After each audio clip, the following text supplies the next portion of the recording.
네, 우리 어머니 기도회 우리 2학기 두 번째 시간에 오신 여러분들 다시 한번 축복하고 환영합니다. 우리 옆에 계신 분들과 함께 인사를 나눴으면 좋겠습니다. 참 잘 오셨습니다 라고 인사하시겠습니다. 네, 반갑습니다. 참 잘 오셨습니다. 오늘은 더더욱 잘 오셨습니다. 말씀을 제가 먼저 같이 봉독했으면 좋겠습니다. 우리 예레미야서 33장 3절 한 절의 말씀입니다. 우리 한 절 말씀이니까요, 우리 마음에 새기시면서 함께 이렇게 봉독했으면 좋겠습니다. 같이 읽겠습니다. 너는 내게 부르짖으라. 내가 내게 응답하겠고 내가 알지 못하는 크고 비밀한 일을 내게 보이리라. 아멘. 네, 오늘 강사 선생님을 소개하겠습니다.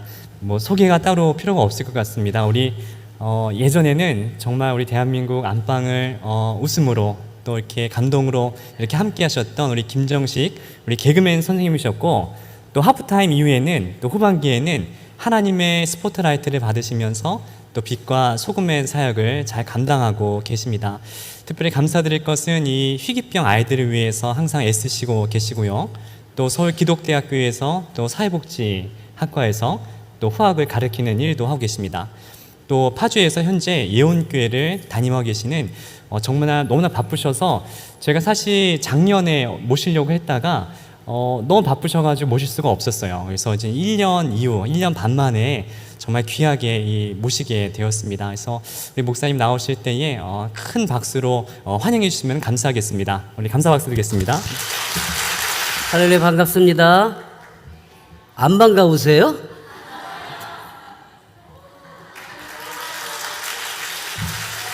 반갑습니다. 네, 그래요. 오늘 이렇게 우리가 만날 수 있도록 하나님이 인도하셔서 첫 번째로 그에 대해서 너무 감사를 드리고, 우리 목사님이 소개하시면서 바쁘셔서 그런데 목사한테 제일 큰 욕이 바쁘다라는 욕이에요. 정말 그 심한 욕이에요. 목사는 바쁜 게 없어요. 잠을 줄이면 되고 먹는 거 줄이면 되거든요. 네, 목사님 바쁘시죠? 들어오는데 많이 얘기하던데 절대 안 봐. 굉장히 한가합니다. 두 번째로 목사는 바쁜 것이 아니라 이렇게 쓰임받다가 닳아서 없어져서 죽을 때에 은퇴가 돼야 돼요. 그래서 저는 하나님께 감사한 게 닳아 없어지기 좋게 알맞게 저를 태어나게 하셔서 여기 지금 소개한 우리 목사님보다는 제가 조금 더 빨리 닳을 수가 있어요. 일단 오늘 이렇게 만난 게 사람의 인연이나 관계가 아니라 하나님께서 우리를 함께하게 하셨다고 나는 믿습니다. 오늘 이 시간, 전 파주에서 여기까지 오는 동안 지금 2시간 많이 걸렸어요. 일찍 출발했는데 오는 동안에 계속 기도할 수밖에 없었어요. 물론 그 안에 욕도 했습니다. 끼어드는 놈들한테. 하지만 계속 기도하게 하셨어요. 그래서 좀 우리 한신교회 어머니 기도회를 하나님이 너무 사랑하시는구나, 이런 마음을 담고 왔습니다. 이렇게 마음으로 하나 되게 하셨으니 이 시간에 함께 우리 하나님께 잘 도착했습니다 라고 보고할게요. 하나님 아버지, 감사합니다. 오늘 너무도 귀하고 하나님이 사랑하시고 또 귀히 여기시는 이 귀한 기도회에 참석하게 하시고 말씀 전하게 하셨습니다. 이 시간에 종홀로 세우지 마시옵고 종의 모습은 오직 우리 주님 못 박혀 돌아가신 십자가 뒤로 감추시고 하나님의 영광만이 나타내어지는 귀한 시간 되길 원하오니 아버지의 뜻으로 이루어 주시옵소서. 오늘 함께한 모든 일에 마음문을 활짝 열게 하시고 주시는 말씀 다 받아가서 삶에 큰 영향을 끼칠 수 있도록 허락하시고 도와주시옵소서. 예수님의 이름으로 감사하며 축복 기도드립니다. 아멘. 핸드마이크 하나만 제가 쓸 수 있게 해주시면. 저는 지금 저 파주에 있는 예원교회라는 곳에서 예수 온 땅 사랑교회예요, 이름이. 그래서 이름을 잘못 지었는지 맨 사랑만 퍼주고 있습니다.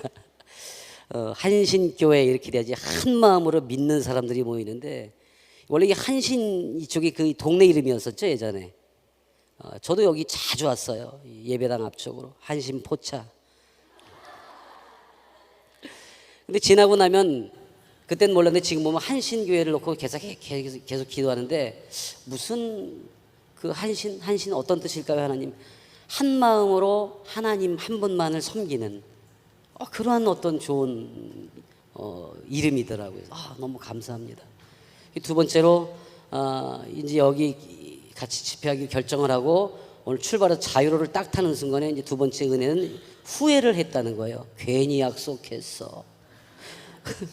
엄청 밀리는데 그러고 이제 조금 오다 보니까 이제 점점 은혜가 되는 것은 그곳에서 기다리고 있을 사람들, 이 어머니 기도회의 이 팀들이 기다리고 있을 것. 오호, 오늘 기도에 대한 그 말씀은 첫 번째, 기다릴 줄 아는 사람이거든요. 믿습니까? 믿으셔야 돼요. 그 기다림에 대한 거 서로 간에 기다리. 그리고 하나님 빨리 길 뚫어주세요. 막 길 뚫어주세요. 막 이렇게 기도하면서 내가 할 건지 네가 할 거 아니잖아. 제가 할 수 있는 게 아무것도 없잖아요. 그 안에서 뭘 하게 내려서 교통정리를 하겠어요? 아하, 기도란 하나님께서 일하시도록 기다리는 것이다. 그 두 가지 큰 깨달음을 갖고 오니까 이제 그때부터 평안해지는 거예요. 너무 좀. 그러다가 또 오다가 이렇게 내비게이션이 잘못 알려줬는지 제가 잘못 길을 또 다 와서 저쪽으로 간 거야. 뉴코아 쪽으로. 뭐 유턴해서 또 막 이렇게 돌아오는데 그러는데 저는 큰 길로 나가는데 갑자기 제 아내가 아니 여기서 우회전 해보세요. 그래서 일방통행 하니까 해요. 저희는 바로 순종합니다. 그래서 틀었더니 정말 바로 거기더라고. 그래서 세 번째로 아내의 말을 듣는 게 살 길이구나. 아멘. 오늘 뭐 시간이 정해져 제가 길게 제가 어떻게 하나님을 만났습니다 이런저런 간증은 뭐 나중에 시간이 되면 더 하고요. 중요한 것은 기도로밖에 살 수 없는 삶을 살았기 때문에 기도에 대한 확신이 있고 저는 특히 이 어머니 기도회에 대한 신뢰감이 가장 커요. 우리나라에서 어머니 기도회가 처음 어디서 만들어진 줄 아시죠? 몰라요? 진짜? 여기서 만든 줄 알았어? 어머니 기도회가 제일 먼저 만들어진 게 저 충신교회라고 저 상계동에 있는 조그만 교회예요. 그래서 거기서 자녀들이 군대 가면 엄마들이 훈련소 거기 이렇게 보내놓고 그 근처에 모여서 막 눈물로 기도한 것이 시작된 것이 어머니 기도회예요. 왜? 군대 보내놓으면 그때부터 엄마가 할 수 있는 게 있어요, 없어요? 없잖아요. 그래서 저는 그곳에 가끔 가서 그 같이 집회를 하고 설교를 할 때마다 엄청난 은혜를 받았었어요.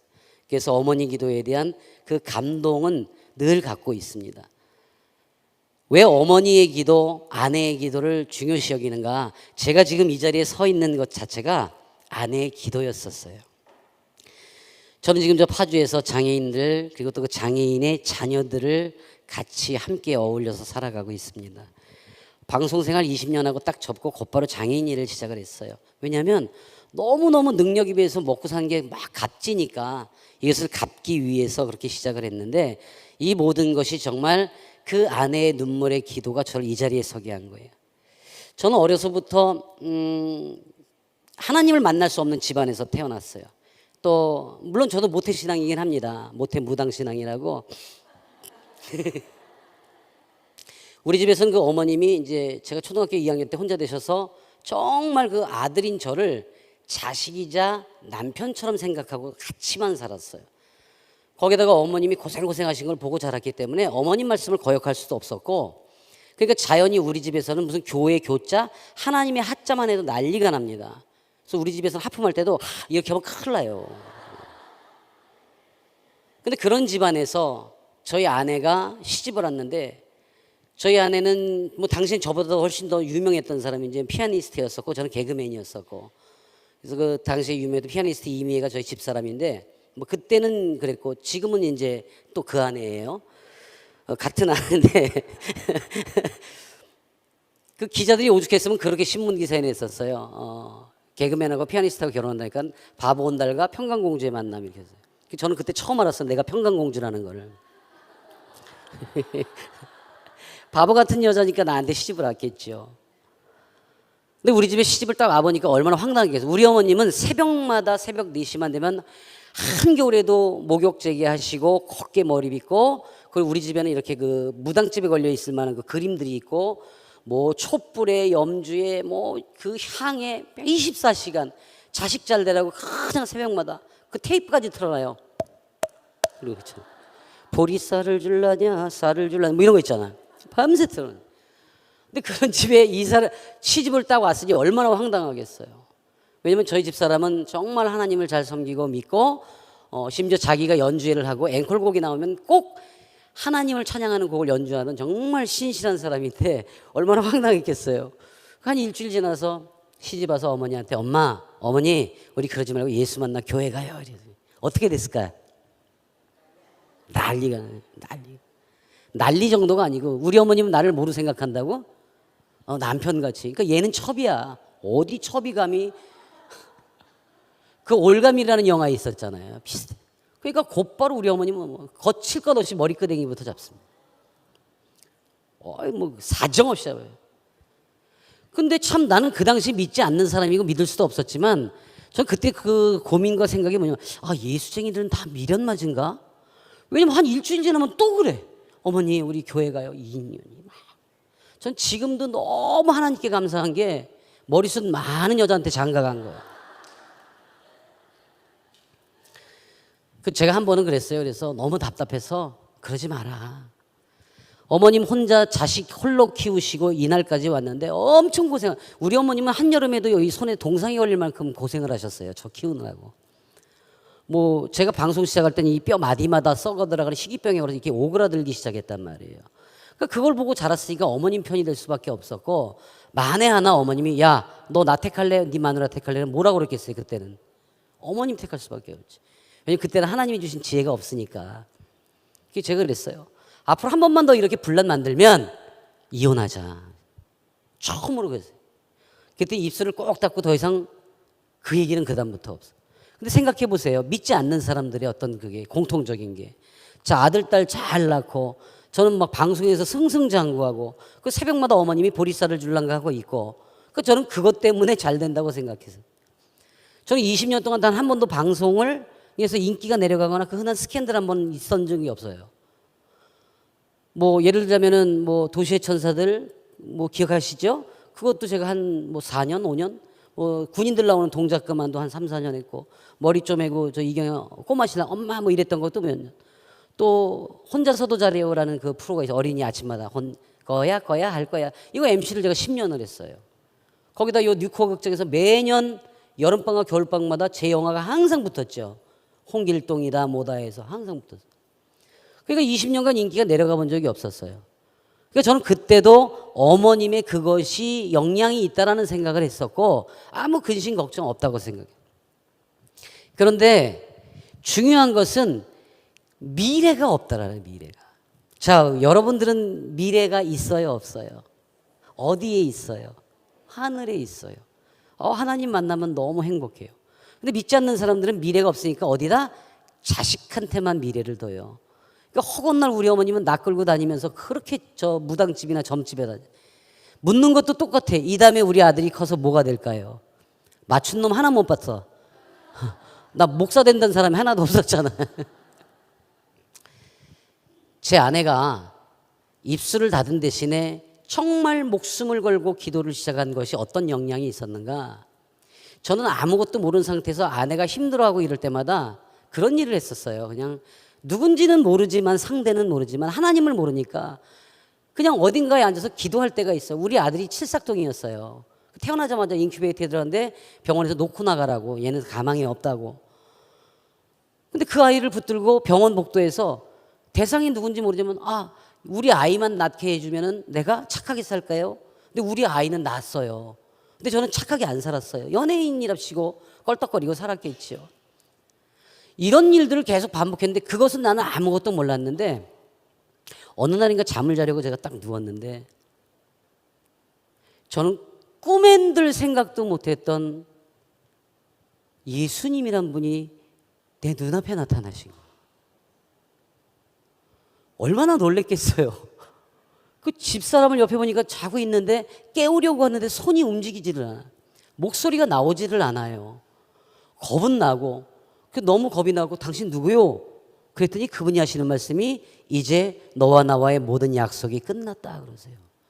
근데 이게 꿈이거나 자는 중이면은 그러겠지만 너무 생생한 거예요. 눈이 부셔서 얼굴을 마주 못 볼 정도로 너무너무 어마하신 거예요. 그래서 당신이 누군데 나랑 무슨 약속을 하고 뭔 약속을 지키지 않았다는 거요? 그랬더니 그분이 하시는 말씀이 내가 바로 너의 주 예수 그리스도니라 그래요.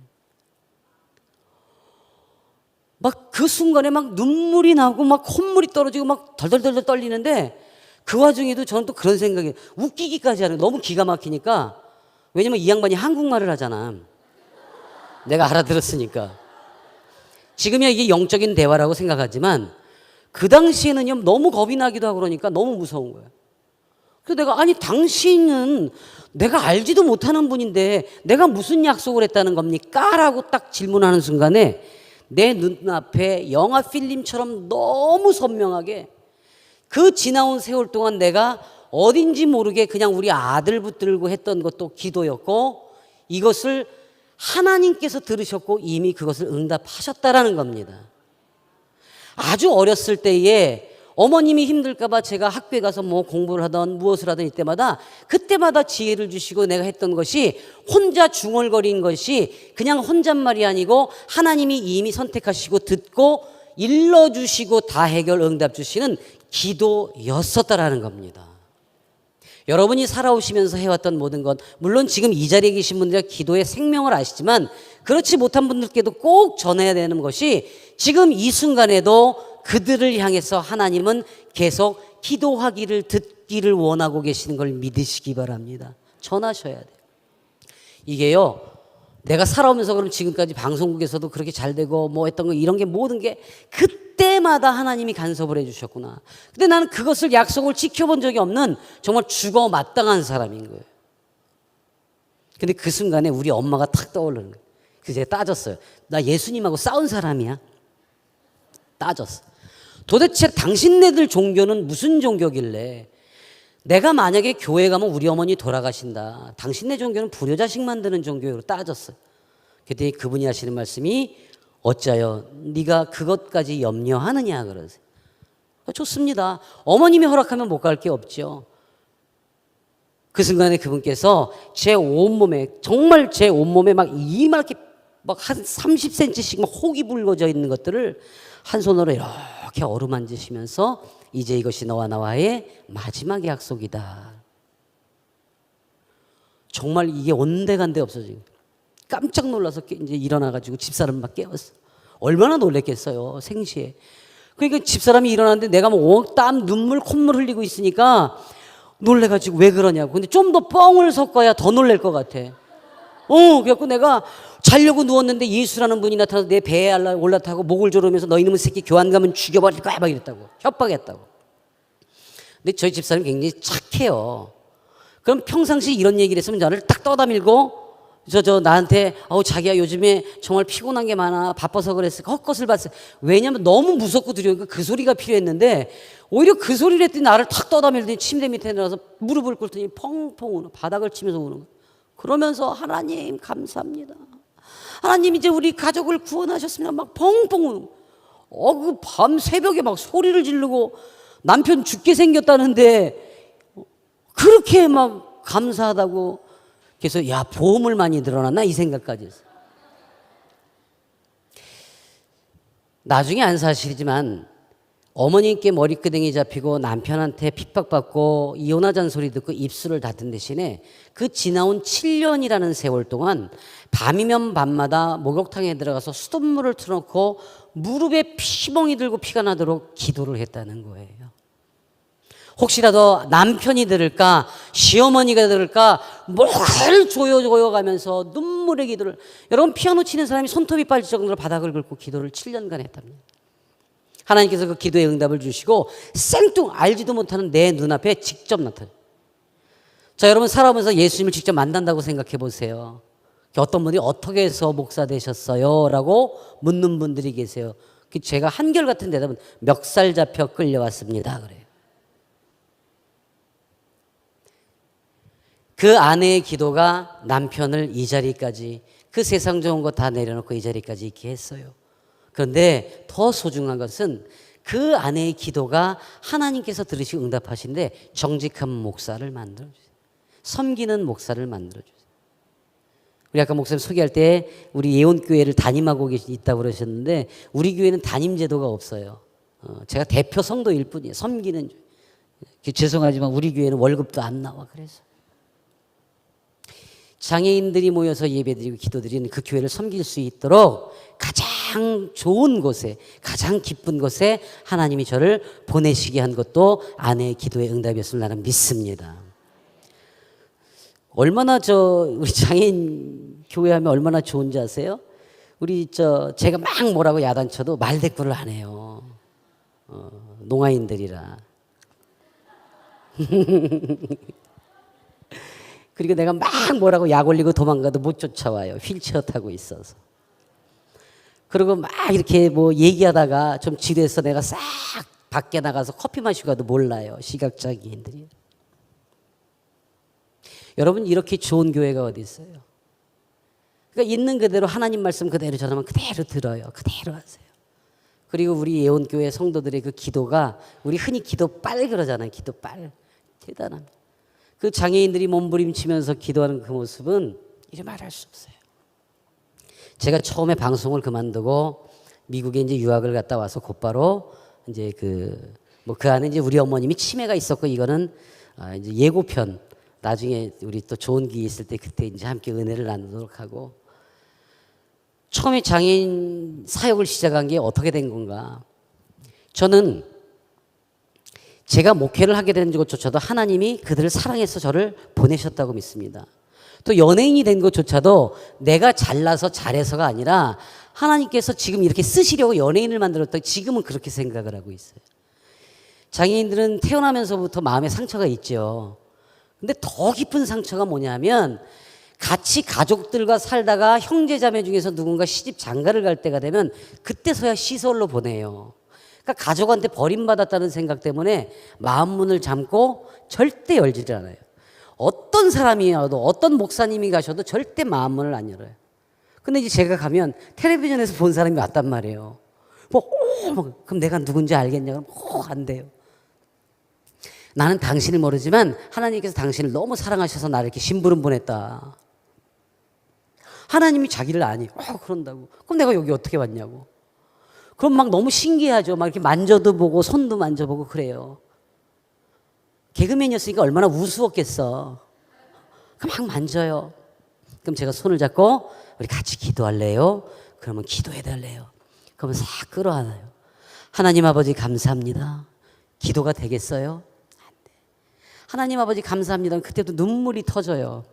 나도 울고, 이 사람은 그동안에 서러웠던 거, 가족들을 원망했던 거, 하나님을 원망했던 거, 그게 막 터지니까 막 둘이 붙들고 엉엉 울어요.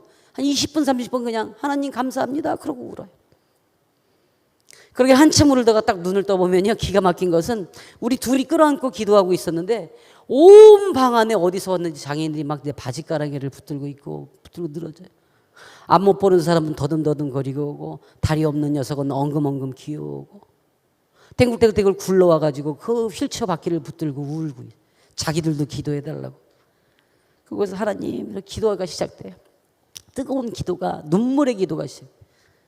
그리고 첫 번째라는 것이 하나님께로부터 사랑을 받으니까 어때요? 용서를 해요. 가족들을. 그러니까 가족들을 원망하니까 그 시설에 일주일에 한 번 오던 거, 와 오지 마 어쩌고저쩌고, 그러니까 한 달에 한 번 오다가 6개월에 한 번 오다가 1년에 한 번 오다가 안 와요. 그러니까 가족들하고 점점 멀어지죠. 근데 그 순간에 그 하나님의 사랑을 알고 나면 이들이 가장 먼저 가족을 용서합니다. 제가 그래요. 가족이 오면 이게 괜찮아, 나는 하나님과 관계 있어, 너무 좋아, 행복해, 이 얘기를 항상 하라고. 그 장애인들이 변화가 돼요. 그러면 와요. 엄마 뭐하러 왔어? 동생 뭐하러 바쁜데 왔어? 나 괜찮아, 여기서 잘 있어, 나 기도하고 하나님하고 잘 있어. 그러니까 그 변화가 좋으니까 이제 1년에 한 번 오던 게 6개월에 한 번, 한 달에 한 번, 일주일에 한 번, 거의 매일같이 오는 사람들도 있다가 어떻게 돼요? 결혼하고 난 그 상대자에게 이야기를 해서 결국에는 그 시설에 있던 그 장애인 가족을 데려가더라는 겁니다. 그러면 여기서 그 복음이 전파된 것이 그 집안이 모두 하나님의 나라로 바뀌게 되더라는 겁니다. 한 사람의 기도가 그렇게 바뀌어져요. 저는 그때 그것을 알았어요. 그래서 이 기도라는 것은 내가 막 미소구가 아니라 하나님 감사합니다는 첫 번째 고백이 모든 것에 대한 해결 응답을 주신다는 걸 나는 믿습니다. 예레미야 33장 3절의 말씀을 오늘 내놓은 것이, 그 말씀을 꺼내놓은 것이 바로 내가 할 수 있는 게 아무것도 없었기 때문이에요. 여러분, 연예인이라는 생각 20년 한다고 세상에 나오면 바보예요. 옷 입는 것부터 양말 신는 것까지 다 챙겨줘요. 먹는 거 뭐 다. 그런 사람이 지금 누구를 섬긴다고요? 그래서 내가 우리 교인들한테 그래요. 내가 제일 못하는 게 사람과의 관계다. 해본 적이 없으니까. 그래서 하나님이 시키는 일만 할 테니까 오해가 없도록 해라라고 늘 부탁을 해요. 당부를 하고. 근데 그 한 가지 방법, 하나님께 해주세요라는 그 방법 하나만 한다는 것이 저는 기도로밖에는 목회를 할 수가 없어요. 나머지 방법이 없잖아요. 그 아내의 기도로부터 시작된 것, 그리고 저는 그 장애인들과의 만남이 지금 어떻게 나를 변화시켰냐. 저는 장애인이 이 세상에 제일 이뻐요. 너무 이뻐요. 하나님이 이렇게 만들어 주셨어요.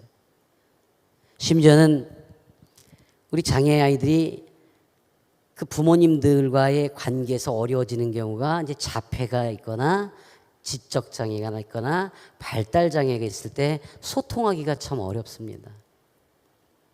우리 교회에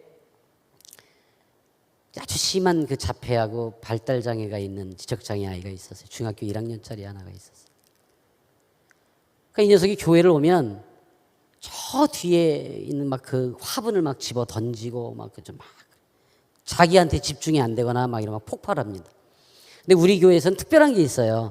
예배 시간에 우리 장애 아이들이나 누가 막 소리를 지르거나 그럴 때 쳐다보면 저한테 혼나요. 쳐다보지 마라. 그들은 그것이 예배 방법이다.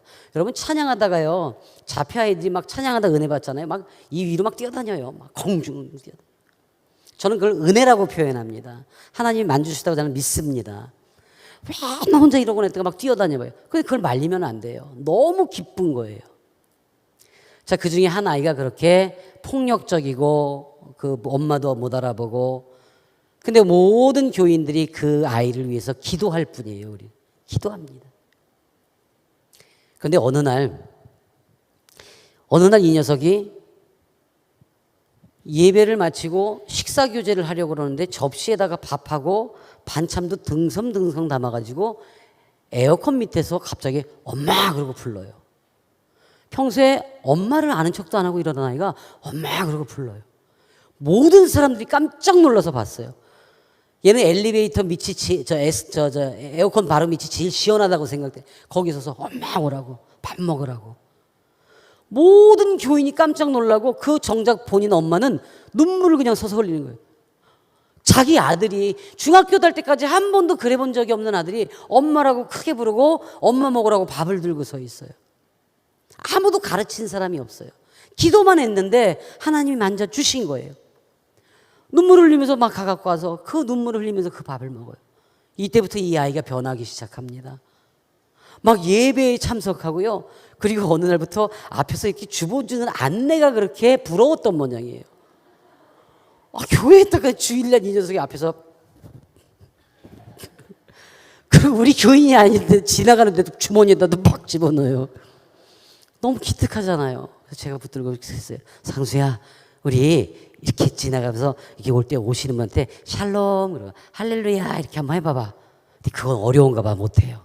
그래서 이렇게 오면 반갑습니다, 사랑합니다, 어서 오세요 이런 이야기를 하면 더 좋을 텐데 그러고 지나갔어요. 한 2주가 지났는데 갑자기 주일날 딱 교회 앞에 가는데 어디선가 큰 소리가 들려요. 어서 옵시오. 어서 옵시오. 어디 가서 배워가지고 온 거예요. 우리 교회는 한동안 주일 아침이면 온 동네에 어서 옵쇼가 막 쩌렁쩌렁 울리던 시절이 있었어요. 이 녀석이 빵 기술을 배우러 다니기 시작했어요. 빵 기술을 배우러 그거 안 되는데 그렇게 했어요. 그렇게 한 열흘이 지났나요? 밤 10시 한 50분쯤에 전화가 왔어요. 그 엄마가 전화 왔어요. 목사님 죄송해요. 무슨 일이에요? 저는 24시간 전화기를 켜놔요. 집사람하고. 언제 장애인들이 위급한 전화가 올지 모르기 때문에. 왜요? 저 지금 상수가 꼭 목사님 뵈야 된다고. 좀 늦지 않았나? 그랬더니 그러게요. 그래서, 그래도 와. 왜? 근데 무슨 일이야? 그랬더니 그날 빵 기술을 배워서 첫 번째 빵이 나오는 날이었어요. 근데 이걸 꼭 목사님을 줘야 되겠다고. 결국 10시 넘어서 전화가 오라고 괜찮다고. 그래서 이제 기다렸어요. 마당에 나가서 먼저. 저기서 막 씩씩하게 와요. 목사님 거 그러고 이제 빵을 했는데 이제 흠이 그 곰보빵이라고 그러죠. 삽으로 샤브 그거 소부로 곰보빵인데 얼마나 엉망으로 만들었는지 크기는 요만한데 삐뚤빼뚤 막 이래. 그 비닐봉지에 담아가지고 왔어요. 그래서 이렇게 딱 펴서 이거 왜 목사니까 그래서 이거를 그냥 집에 가서 내일 보자 뭐 나중에 보니까 이거는 제일 먼저 우리 목사님 줘야 된다고 그 빵을 가져온 거예요.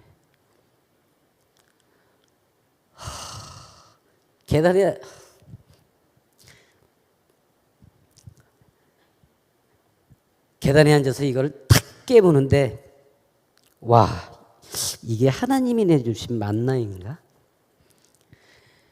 세상에서 먹어보지 못한 맛이 탁 들어오는 거예요. 그걸 딱 먹는 순간에 어우 이 세상에서 이렇게 행복한 목사 있을까? 밤 11시에 엄마도 못 알아보고 아무도 알아보지 못하던 아이가 빵 만들어서 제일 먼저 1호 빵을 목사님이 갖다 드리러 왔는데 그걸 나는 지금 먹고 있는데 막 눈물이 나는 거예요. 그래서 지금도 그게 벌써 5년이 됐는데 지금도 너무 생생해요. 그 녀석은 지금 제빵을 배우겠다고 지금 대학까지 들어갔어요. 사랑하는 여러분, 기도가 어미의 기도와 함께하는 사람들의 기도와 그 얄궂지 못한 이 목사의 기도가 하나님의 마음을 흔들으셔서 아무것도 할 수 없는 아이가 지금은 그 멋진 그 셰프 모자 쓰고 제빵사가 되고 있어요. 이것은 오직 기도의 능력이요 하나님의 인도하심이요 이루어주신 것을 믿습니다. 저는 이 감동을 먹고 살아요. 매일같이 이 감동을 먹고 살아요. 여러분 24시간 내내 이런 감동이 있다면 목사들 사례비 무슨 뭐 성도들의 어떤 뭐 교회 이거하고 관계없이 살아갈 수 있어요. 그 기쁨은 이루 말할 수 없어요. 또 하나의 사례를 제가 말씀드리면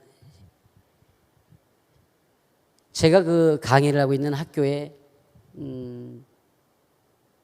굉장히 똑똑했던 아이가 교통사고를 당해서 이 뇌가 함몰이 돼가지고 지적장애가 왔어요. 그래서 갑자기 7살짜리가 돼버렸어요. 외국에 유학까지 중학교부터 유학을 갔다가 왔는데 이제 방학 때 왔다가 이제 버스 오는 걸 이렇게 보다가 이제 버스가 치고 가는 바람에 이제 함몰이 됐어요. 그 똘똘하고 이쁜 여자애가 7살짜리가 됐어요. 근데 그 엄마 아빠가 그렇게 기도를 많이 하시던 분들, 교회를 열심히 섬기던 분, 얼마나 청청병력. 그러니까 하나님을 원망하고 교회도 나가지 않게 됐는데 어느 목사님을 통해서 학생으로 받아줄 수 있는가 자격은 되지만 수업을 못. 그 당시에는 제가 저 지방에 있는 어느 대학의 그 종합예술학과 학과장으로 있을 때예요. 근데 영상 편집 같은 거는 무슨 장애 아이들이 훨씬 더 잘해요. 집중력이 있고 그 애들이 귀찮으니까 화장실을 자주 안 가요. 그래서 일을 오랫동안 해요. 그래서 제가 조건을 달았어요. 엄마 아빠의 기도가 있다면 내가 얘를 받아주지만 아니면 안 받겠다 했더니 엄마는 하겠다는데 아빠는 이미 그 딸 외동딸이 얼마나 이미 알코올 중독자가 됐어요. 그래도 노력하십시다. 그럼 받겠어. 그리고 우리 기도로 한번 해봅시다. 얘는 수업 시간에 다른 아이들 다 할 때 그냥 가만히 앉아있어요. 자, 이 영상이나 이런 거는 조편성을 해서 해야 돼요. 근데 얘가 들어간 조는 깨지는 거예요. 얘가 하는 일을 안 하니까. 그러니까 막 불만이 터져 나옵니다. 그 얘는 혼자 구석에서 앉아 7살짜리니까 서러우니까 맨날 울기만 해요. 그래서 한번 이렇게 식당에 제가 딱 가봤더니 애들이 밥을 다 먹고 떠난 뒤에 혼자 그때까지 밥을 먹고 있는 거예요. 그 청소하시는 아주머님이나 그러면 야 빨리 먹어. 너 때문에 우리 일 못하고 있잖아. 막 구박이랑 구박은 다 받고 있는 거예요. 아하, 이거부터 한번 해봐야 되겠다. 얘는 내가 교수인데도 쳐다도 안 봐요. 눈도 안 마주치고 부르지도 않아. 그래서 일단 그 앞에서 밥을 먹기 시작해 같이. 교수가 같이 밥을 먹으니까 아주머님들이 와서 뭐라고 얘기할 수 있나요? 못해요. 늦게 먹던. 나도 일부러 걔랑 같이 먹어. 천천히 속도를 맞춰서 같이 먹어요. 천천히. 나는 밥을 먹으면서 배고파 보긴 처음이야 그때. 이 아이는 엄마가 학교에 갈 때에 너 약 먹어야 되니까 꼭 밥을 먹어야 돼. 그러니까 이걸 꼭 먹어야 되는 거야. 서러워도. 그런데 차가 쳐서 이게 함몰이 돼가지고 이게 전부 어긋나니까 씹지를 못해요. 그러니까 한 숟가락 넣고 이거를 계속 오물오물. 그러니까 시간이 오래 걸리는 거예요. 근데 이 미련 맞은 목사이면서 교수라는 것이 내 학생의 상태를 몰랐던 거예요. 그래서 그날부터 같이 밥을 먹기 시작했어요. 계속. 이제 이유를 알았어요. 애들이 하나둘씩 옆에 와요. 같이 먹어주기 시작해요. 아주머님들이 그 식당에서 딱딱한 반찬이 아니라 국물로 먹을 수 있는 반찬을 슬금슬금 갖다 주시기를. 그것이 뭐예요? 행동으로 하는 기도라는 것입니다. 삶으로 행동을 하는 기도가 시작돼요. 이제 방학이 돼요. 방학 때가 돼서 그 아이를 보내면서 제가 붙들고 그랬어요. 정선아, 이제 방학 동안에 네가 할 것 딱 하나, 방학 숙제. 아침, 점심, 저녁으로 하나님 저 이뻐해 주세요. 딱 이거 한마디만 기도하자. 하나님 저 이뻐해 주세요. 이렇게 하나만 하자. 약속? 약속. 쳐다도 안 보고 약속만 하고 갔어요. 근데 얘가 가면서 문자가 온 거예요. 문자로 교수님 저 사실 이번에 수술해요. 그러면서 기도해 주세요. 막 제가 문자 답했어. 그래. 너 수술 끝날 때까지 내가 먹지도 자지도 물도 안 먹고 기도할게. 그 대신 너 빨리 나오자마자 나한테 문자해야지. 안 그러면 뭐 교수님 굶어 죽어. 이렇게 보냈어. 그리고 정말 그날부터 며칠 몇 날을 기도했는지 몰라요. 금식으로 기도했어. 미련만 하나님 정말 저 가정 회복시켜 주세요. 하나님 저한테 맡겨주셨으니까 하나님 정말 끊임없이 막 바닥을 치면서 기도했어요. 일주일이 지나서 저 문자가 왔어요. 교수님 저 수술 잘 됐나 봐요. 지금 말은 못하지만 수술 다 끝났어요. 그래서 이 녀석이 농담을 한마디 써왔어요. 뭐라면 이번에 성형수술도 할 걸 그랬나 봐요. 그래서 제가 그랬어요. 너 몰라봐서 안 돼. 그랬어요. 저는 개강이 기다려지기 시작합니다. 막 보고 싶어서. 개강하는 날 복도 끝에서 걔를 딱 만났어요. 그 1년이 넘는 시간 동안 한 번도 나를 쳐다보지도 교수님이라고 부르지도 않던 애가 저 끝에서 보자마자 갑자기 교수님 그럼 막 달려와요. 그 내 목을 확 끌어왔더니 귀에다 대고 교수님 고맙습니다. 그러면서 이 녀석이 하는 소리가 교수님 사랑해요. 사랑해요. 7살짜리 뇌를 가진 아이인데 사랑해요. 꼭 안나의 목을 붙들고 제가 이렇게 얼굴을 마주봤어요. 우리 정선이 이렇게 이뻐졌어. 그랬더니 교수님이 기도하래서 저 이뻐해달라고 기도했더니 정말 이뻐졌어요. 그러는 거예요. 애기예요, 애기. 그때부터 이 녀석이 이제 하나둘씩 말귀를 알고 눈을 마주치니까 공부를 시켰어요. 다른 건 못해. 촬영 이런 건 잘 못해. 근데 편집은 얘가 잘해요. 그러니까 여자니까 이 그림, 그 유학 가서 그림도 그리고 있었던 모양이에요. 편집을 참 이쁘게 잘해요. 이걸 집중적으로 가르쳤어. 결국 편집으로 해서 상까지 받았어요. 교통 무슨 안전센터에서. 자, 지금부터 놀랄 준비하세요. 이 아이가 7살짜리 뇌를 가진 아이가 오직 기도로 회복시켜 주셔서 3년 반 만에 조기 졸업을 했어요. 이 동네 웬만하면 안 놀래는구나.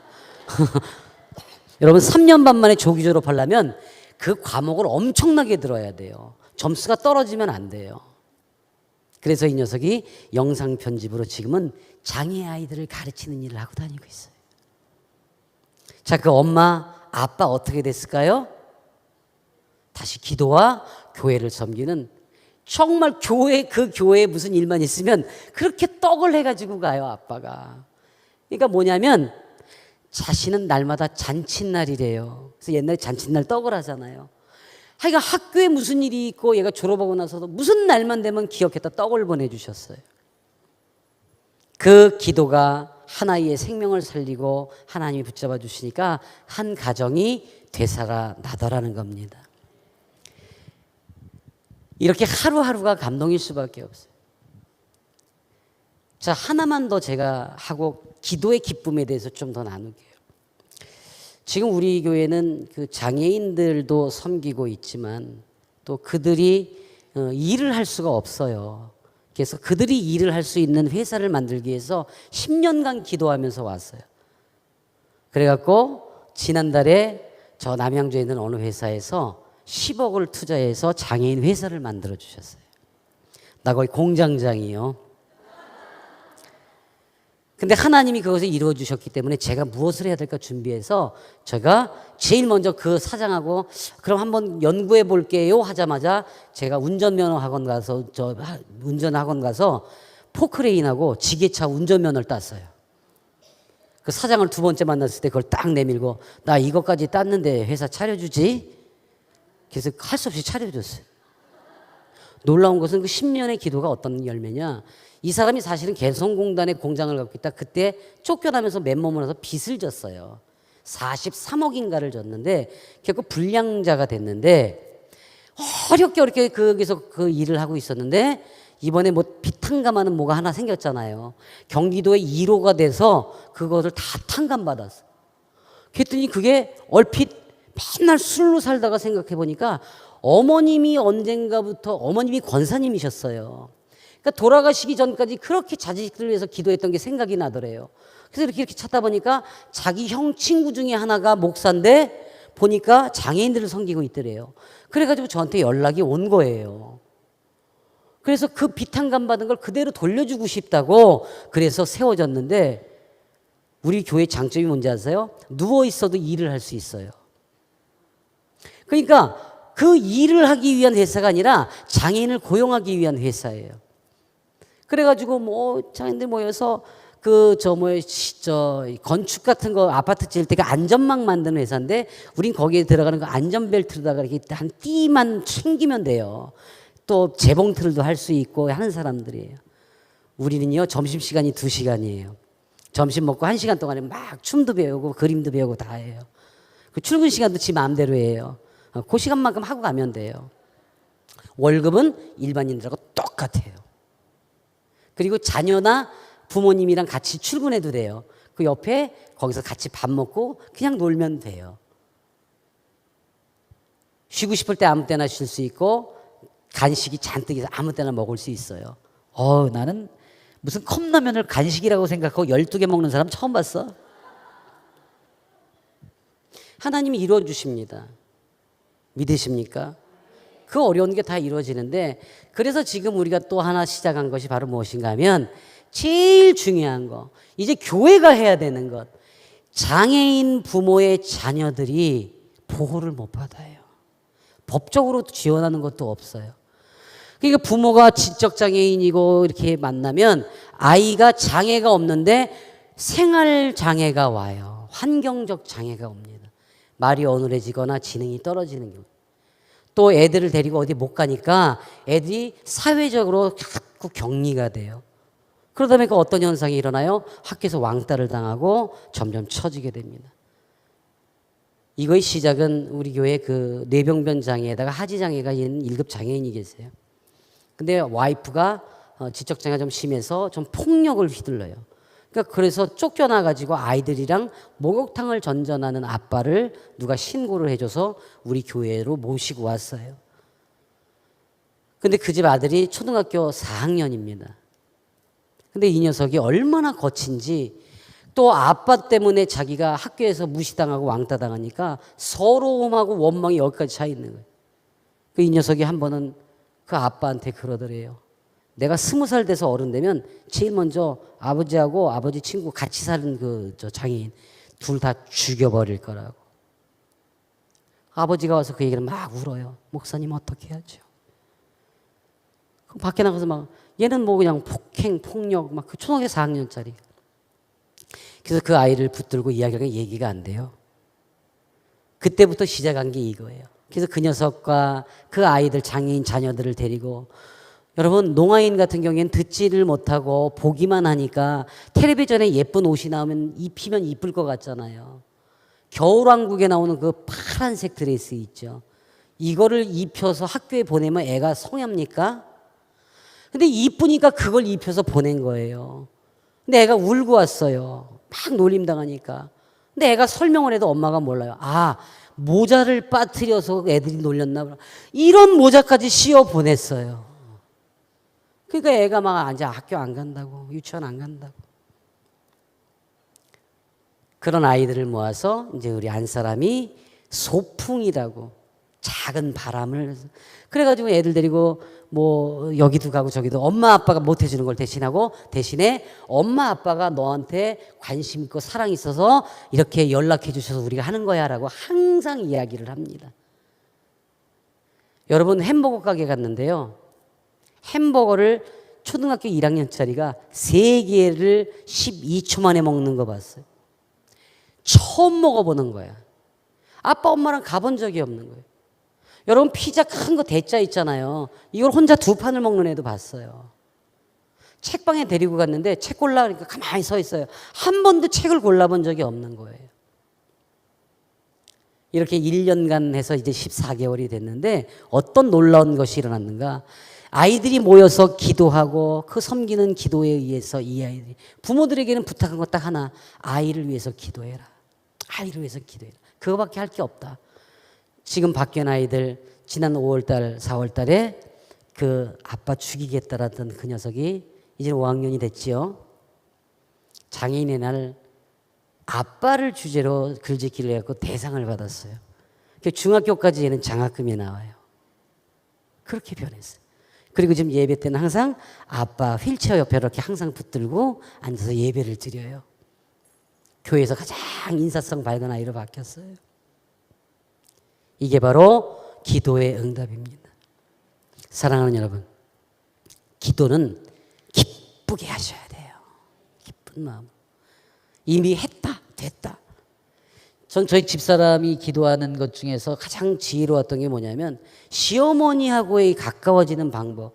우리 어머님은 그 벽에 띠가 3개가 있었어요. 빨간 머리띠, 하얀 머리띠, 파란 머리띠가 있어요. 그래서 당신 마음에 안 들면 머리띠하고 그냥 누워서 빨간 머리띠는 돈이 필요할 때예요. 하얀 머리띠는 어디 가시고 싶은 거예요. 파란 머리띠는 누군가한테 좀 자랑할 만한 일을 해달라는 거예요.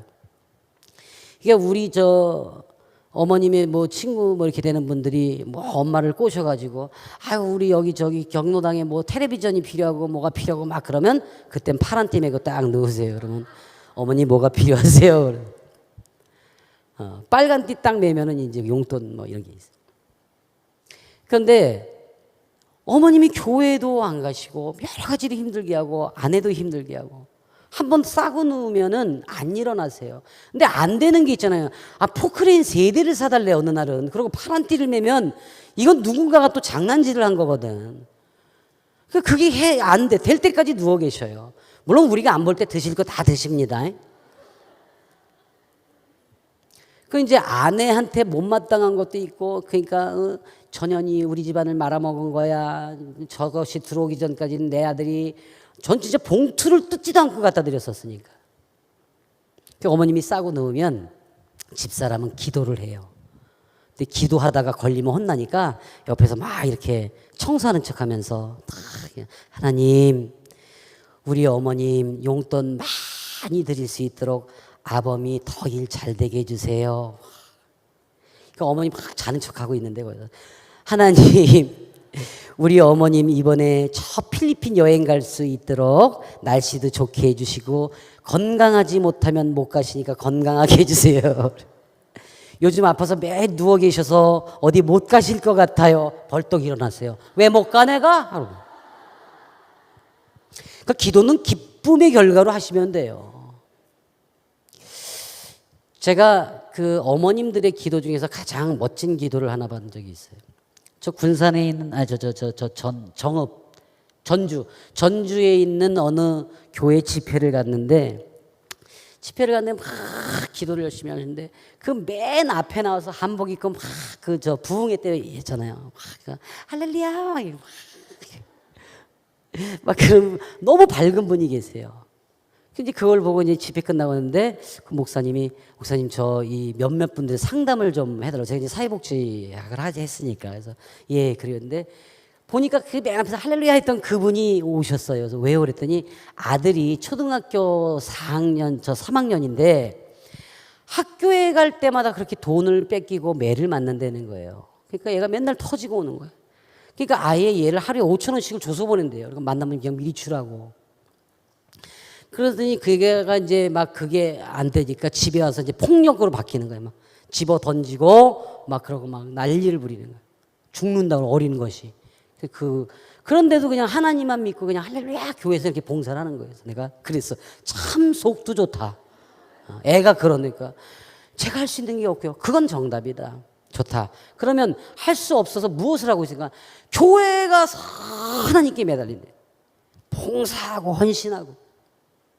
그럼 아이한테는 그냥 아이한테는 아이한테 기도를 해라. 네?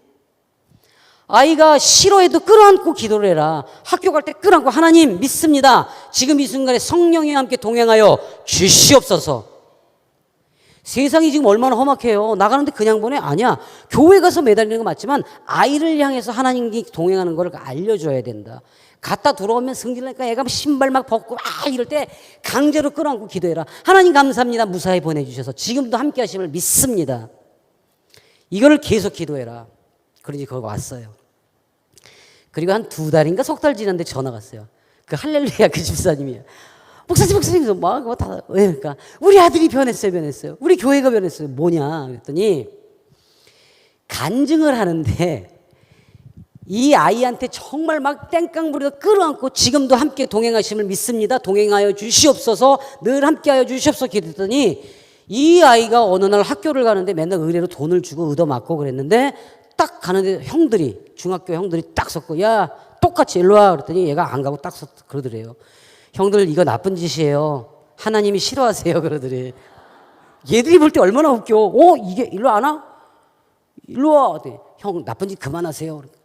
이 자식을 확 때리려고 그러는데 평소에 엄마가 집에서 했던 기도를 얘가 들었을 거냐. 갑자기 얘가 주여! 주여. 주여 그러고 이제 안 맞으려고 확 꿇어 앉았는데 방언이 터졌어. 주여! 얘네들이 볼 땐 어때요? 지들이 때리려고 겁먹어서 얘가 간지라는 거야, 지금. 그 무서워서 도망간 거야. 그 얘가 이제 집에 나중에 와갖고 엄마, 내가 형들이서 때리려고 했는데 내가 쭉 그랬는데 막 이상한 소리 했는데 형들이 다 도망갔어. 끌어안고 그 집사님하고 하나님 감사합니다. 뭐 어떻게, 그러니까 뭐 엄마가 맨날 하나님이 나랑 같이 계시다며. 여기서 끝나는데 이 녀석이 그 다음날부터 그 형들을 쫓아다니네? 놀이터도 가고 오락실도 가서 애들면 형 하나님이 형들 불러오래. 근데 얘 잘못하면 또 그럴까 봐 애들은 피하기 시작을 하는 거예요. 끈질기게 그렇게 따라다녀. 근데 그중에 잘 나가는 그 녀석이 하나가 교회를 온 거예요. 왔는데 은혜를 받은 거야. 거기 청년 중고등부 그 전도사님이 막 기도해 주는데 이 녀석이 울기 시작하는 거야.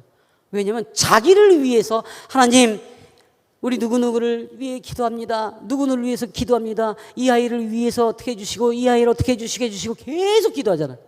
그러니까 얘가 막 눈물이 쏟아지는 거야. 왜? 태어나서 처음으로 부모들은 다 바쁘다고 밖으로 돌아다니는데 자기를 위해서 기도해 주는 사람 최초의 사람이 있는 거예요. 이 녀석이 바뀌기 시작했어요. 자, 동네 아이들이 매 맞지 않으려면 얘한테 잘 보여야 돼요? 안 보여야 돼요? 잘 보여야 돼. 그러니까 어디로 와야 돼? 교회로 오기 시작해. 중등부가 막 부흥을 합니다. 저는 그 간증을 직접 들었어요. 그 엄마가 한 것은 오직 붙들고 기도한 것밖에 없는데 놀라운 변화가 일어납니다. 사랑하는 여러분, 너는 내게 부르짖으라 내가 내게 응답하겠고 이건 반드시 믿으셔야 합니다. 또 하나는 네가 알지 못하는 크고 은밀한 일을 내게 보이시겠다는 말씀입니다. 저희 어머님이 마지막 소천하실 때가 주일이었었어요. 주일날 오전 예배를 다 마치시고 점심 교제하시고 오후 예배를 준비하고 있다가 숨이 조금 차다고 다 모여달라고 해서 갔더니 어머님이 좋아해달라는 찬양을 해달래서 막 찬양을 막 기도하고 찬양하고 있는데 갑자기 나 좀 안아줘 그러세요. 그래서 안아드렸어요. 빵긋 웃으시면서 돌아가셨어요. 얼마나 예쁘게 웃었는지 얼마나 예쁘게 웃었는지 집사람하고 저하고 어머님을 그대로 오픈해서 꽃으로 장식해서 다 보여줬어요. 기도 가운데 찬양 가운데 하늘나라 가신 분은 이렇게 빵꾸 듣는다. 정말 놀라운 일이에요. 저는 그때 어머님이 마지막으로 했던 그 말씀을 기도라고 느끼고 있습니다. 안아줘. 그래서 저는 지금도 세상에 어려운 자, 소외된 자, 힘들고 아픈 사람들을 안아주러 다니고 있어요. 기도하는 엄마, 기도하는 아들, 기도하는 아내, 이 며느리 이렇게 모인 그 집안은 기쁨의 기도가 늘 응답이 있을 줄로 믿습니다. 여러분이 물론 평소에 기도 많이 하시겠지만 이제 특별하게 오늘 제가 당부드리고 싶은 것은 기도는 다 이루어집니다. 기도했거든 의심치 말라는 겁니다. 맨날 똑같은 기도하잖아요. 우리 하나님 우리 자녀 잘 되게 해주세요. 아니요. 그냥 앞으로의 기도는 하나님 보고 싶었어요. 하나님 사랑해요. 하나님 저 왔어요. 이렇게 세 마디만 하세요. 그거 계속 반복하세요. 아니 하나님께 맨날 될 때까지 그거 막 붙들고 맨날 이미 아십니다. 믿으십니까? 기다려야 돼요. 왜? 내가 그것을 감당할 수 있을 때까지 성장하도록 기다려야지 되는 것을 믿으시기 바랍니다. 하나님 보고 싶었어요. 하나님 저 왔어요. 하나님 사랑합니다. 그리고 요만한 것조차도 감사합니다. 그래서 그 감사한 것은 작은 것도 나누기 시작하시면 돼요. 여러분들은 지금 얼마나 큰 축복의 사람들이에요. 여러분들이 지금 앉은 자리 이렇게 보고 우리 보면 어유 저 쇠파이프가 몇 개 하나 둘 셋 넷 다섯 여섯 엄청. 저는 이렇게 좋은 환경에서 좋은 목사님들과 좋은 찬양팀들과 함께 찬양할 수 있고 기도할 수 있는 이 시간에 모인 여러분들이 하나님께서 가장 기뻐 축복하셔서 나는 믿습니다. 우리 예원교회는요, 기도 한번 하려면요, 소리내서 기도 한번 하려면요, 3분에서 5분이 걸려요. 입술 닫을 때까지. 하나님 모르실까요? 하는 동안에 알지요. 여러분이 지금 기도할 수 있는 그 자체를 기쁨으로 축복으로 여기시기 바랍니다. 우리가 좀 더 많은 시간이 있을 때에 그 기도의 축복. 저는 지금까지 살아온 것은 단 하나 아무것도 없고 오직 기도와 말씀으로만 살아서 지금 욕먹지 않는, 요즘에 욕먹지 않는 목사가 제일 훌륭한 목사예요. 그지요? 욕먹지 않는 목사로 잘 살아가고 있습니다. 여러분들이 주셨던 사랑이 너무 커서 하나님께서 그것을 그대로 옮기셔서 그 사랑 다 나눌 때까지. 여러분들, 우리 교회는 지금 출석하고 있는 그 우리 교인들은 뭐 50명, 60명밖에 안 돼요. 장애인들 또 섬기는 분들. 근데 우리 성도는 몇십만 명이 넘어요. 왜냐하면 제가 집회를 다닐 때마다 꼭 부탁하는 것이 우리 예원교회와 장애인과 자녀들을 위해서 기도해 주십시오. 여러분들 기도해 주실 거죠? 그럼 이제 여러분들도 우리 예원교회 교인이란 말이에요. 같은 하나님, 한 분이신 하나님. 여러분들 기도해 주시고, 또 제가 잘 안 하는데 오늘은 이 한신교회 여기는 압구정동이랑 가깝죠. 그래서 좀 부자들이 많을 것 같아서 이걸 가져왔으니까 후원하는 건데, 그냥 저 쑥스러워서 이거 잘 얘기 못하니까 눈에 띄면 후원하세요. 우리 말고도 여기저기에다가. 기도하면은 다 응답 주시고 우리 이제 회사도 생기고 그런 것처럼 여러분들 한 분 한 분이 아까 보니까 자녀에게 줄 최고의 선물은 기도입니다. 거기 하나 더 붙일게요. 여러분들의 자녀는 하나님의 선물입니다. 그래서 그 소중한 것을 열어보기 전에 기도하셔야 되잖아요. 그래서 지금 이 순간에 여러분들이 할 수 있는 건 딱 한 가지, 오직 기도밖에 없어요. 여러분들의 자녀와 가정과 여러분의 삶이 기도 가운데 모든 것에 응답받고 다 이루시기를 다시 한번 예수님의 이름으로 간절히 축원합니다. 아멘. 하나님 아버지 감사합니다. 오늘 함께한 이 시간 우리 주님이 함께 하셨고 또 기도가 생명인 걸 아는 이 귀한 주의 자녀들이 모였사오니 이제 기쁨으로 기도하게 하시고 기다리게도 하시되 반드시 응답 주셔서 그 귀한 열매로 세상에 으뜸되는 주의 자녀가 되어가 살아갈 수 있도록 허락하시고 도와주시옵소서. 예수님의 이름으로 감사하며 축복 기도드립니다. 아멘. 우리 주님께 영광의 박수 올립니다.